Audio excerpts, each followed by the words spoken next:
नमस्कार, मी सागर जोशी। बुलेटिनच्या सुरुवातीलाच एक महत्त्वाची बातमी आहे। कुर्ल्यातील फिनिक्स मॉलमधील आगीवर आता नियंत्रण मिळवण्यात यश आलंय।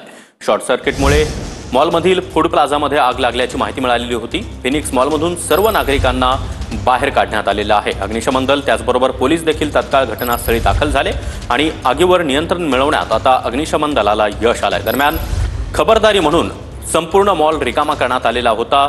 कर्मचारी असतील त्याचबरोबर आलेले ग्राहक नागरिक असतील या सर्वांनाच मॉलच्या बाहेर काढण्यात आलं होतं। या संदर्भात अधिक माहिती देण्यासाठी आमचे प्रतिनिधी मयुरेश आपल्यासोबत आहेत। मयुरेश, आग विझवण्यामध्ये यश आल्याचं कळतंय, मात्र संपूर्ण मॉल रिकामा करण्यात आला आहे। नक्कीच आपण बघू शकतो की कुर्ल्यामधील फिनिक्स मॉल आहे आणि 9:30च्या सुमारास या ठिकाणी शॉर्ट सर्किटमुळे जे टेरेस आहे मॉलचा त्या ठिकाणी आग लागली होती आणि मोठ्या प्रमाणात त्या ठिकाणी धूर पसरला होता। त्यामुळे नागरिकांमध्ये एक भीतीचं वातावरण त्या ठिकाणी पसरलं होतं। मात्र घटनेची माहिती अग्निशमन दलाला मिळताच या ठिकाणी 5 ते 6 गाड्या या ठिकाणी आल्या आणि आगीवर नियंत्रण मिळवण्यासाठी अग्निशमन दलांना यश आलेत।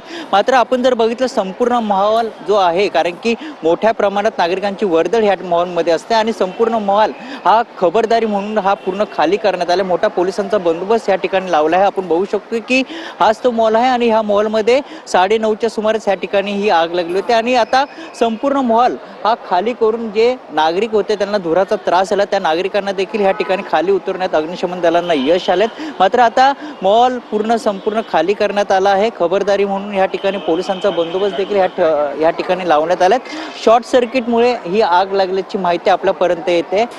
टेरेसवर आपण जर बघितलं फूड कोर्ट आहे, त्या ठिकाणी काहीतरी त्या ठिकाणी काम सुरू होतं आणि अचानक 9:30च्या सुमारास या ठिकाणी शॉर्ट सर्किट झाले आणि त्या शॉर्ट सर्किटमुळे आग लागली होती आणि आगीचे धूर मोठ्या प्रमाणात होते आणि त्यामुळे मॉलमध्ये संपूर्ण धूर पसरला होता आणि त्यामध्ये धुरामध्ये जे नागरिक होते ते भयभीत झाले होते आणि त्यानंतर घटनेची माहिती मिळताच अग्निशमन दल या ठिकाणी आलेले आणि आता पोलिसांचा बंदोबस्त देखील पाहायला मिळत आहे। सागर, नक्कीच मयुरेश, धन्यवाद या माहितीसाठी।